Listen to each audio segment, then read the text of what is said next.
తెలంగాణలో తెరాసను ఎదుర్కొనేందుకు మహాకూటమి దిశగా కాంగ్రెస్ తెదేపా సిపిఐ ఏకమయ్యాయి. ఈ మేరకు పార్క్ హయత్ హోటల్లో సమావేశమైన నేతలు ఉత్తమ్ కుమార్ రెడ్డి, ఎల్ రమణ, చాడ వెంకటరెడ్డి మధ్య అవగాహన కుదిరింది.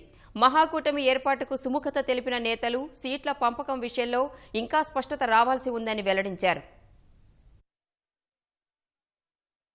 రాష్ట్రంలో జరుగుతున్న దుర్మార్గపు కేసీఆర్ కుటుంబ పరిపాలన అంతం చేయడానికి కాంగ్రెస్ పార్టీగా మేము అన్ని రాజకీయ పార్టీలకి, అన్ని రాజకీయాల్లో లేని సంఘాలకు కూడా పిలిపించాం.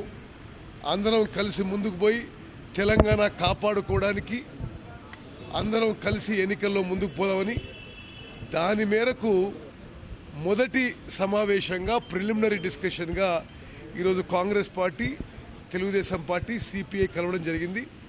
మేము అన్ని రాజకీయ పార్టీలని, అదేవిధంగా తెలంగాణ రాష్ట్రం, తెలంగాణ ప్రజల మేలు కోరే అన్ని ప్రజా సంఘాలని, ఎన్జిఓస్ని, సివిల్ సొసైటీ ఆర్గనైజేషన్ని, ఉద్యోగ సంఘాలని, విద్యార్థి సంఘాలని, మహిళా సంఘాలని అందరినీ కూడా మా కలిసి వెంబడి రావాలని చెప్పి పిలుపునిస్తున్నాం. కేసీఆర్ గారికి అధికారం ఇస్తే వాటన్నిటిని విస్మరించి ఉద్యమాలలో కానీ, అదేవిధంగా ప్రభుత్వ పరిపాలనలో కానీ చెప్పిన హామీలను కూడా పూర్తి విస్మరించిండు. అన్ని వర్గాలు నిరసపరిచిండు. ప్రత్యర్థులు లేకుండా చేయాలనే దురాశ నడుస్తున్నది. ప్రజాస్వామ్యాన్ని గొంతునొక్కే విధంగా కార్యక్రమాలు జరుగుతున్నాయని మేము అందరం కూడా మాట్లాడుకున్నాం. దీనికి సహేతుకంగా ఉండాలంటే, ప్రజల ఆకాంక్ష నెరవేరాలన్నా, ప్రజాకోణంలో ముందుకెళ్లాలన్నా ఒక మహాకూటమిగా మనం ఏర్పడాలా. ఆ విధంగా కాంగ్రెస్, కమ్యూనిస్టులు, తెలుగుదేశం పార్టీ కలిసి వచ్చే అన్ని ఐక్యపక్షాలను కలుపుకొని మహాకూటమిగా ముందుకెళ్దాం. ప్రత్యామ్నాయ ప్రభుత్వం రావాల్సిందే.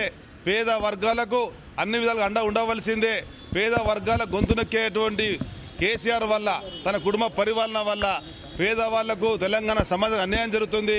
ప్రజాధనం కూడా దుర్వినియోగం, అనేక విషయాలు ఉన్నాయి. ఇంకా ముందు మాట్లాడుకుందామని అందరూ ఒక ఆలోచనకు వచ్చినాం. అన్ని పార్టీలను కలిసి ప్రజా సమస్యపై ఉద్యమాలు చేస్తూ ఉన్నాం. ఇందిరా పార్క్ ధర్నా చౌక్ ఎత్తివేతకు సంబంధించి, నేరెళ్ల బాధ్యతలకు సంబంధించి, లేదా నయీం గ్యాంగ్స్టర్కి సంబంధించి, అలాగే ఉద్యమ హామీల అమలు వైఫల్యాలకు సంబంధించి అనేక సమస్యలపైన కూడా కలిసి ఉద్యమాలు చేస్తున్నాం.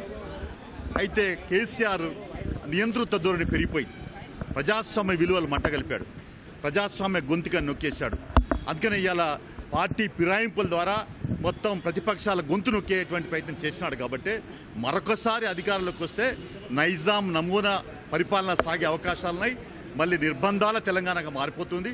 ప్రజాస్వామ్య హక్కులు కాలరాయబడతాయి. కాబట్టి మేము ఒక మహాకూటమిగా ఏర్పాటు చేయాలని మేము ముగ్గురం కలిసి వాళ్ళు అనుకున్నాం. తెలంగాణ జనసమితి ఇంకా కలిసి వచ్చే ఇంకా ఇతర వామపక్ష, ప్రగతిశీల, ప్రజాతంత్ర శక్తులు కూడా కలుపుకొని ఒక లౌకిక ప్రజాతంత్ర వామపక్ష విశాల వేదికలాగా ఒక మహాకూటమి ఏర్పాటు చేయడానికి మేము ప్రయత్నం సాగిస్తున్నాం. మొదటి దఫాగా చర్చ చేసుకున్నాం.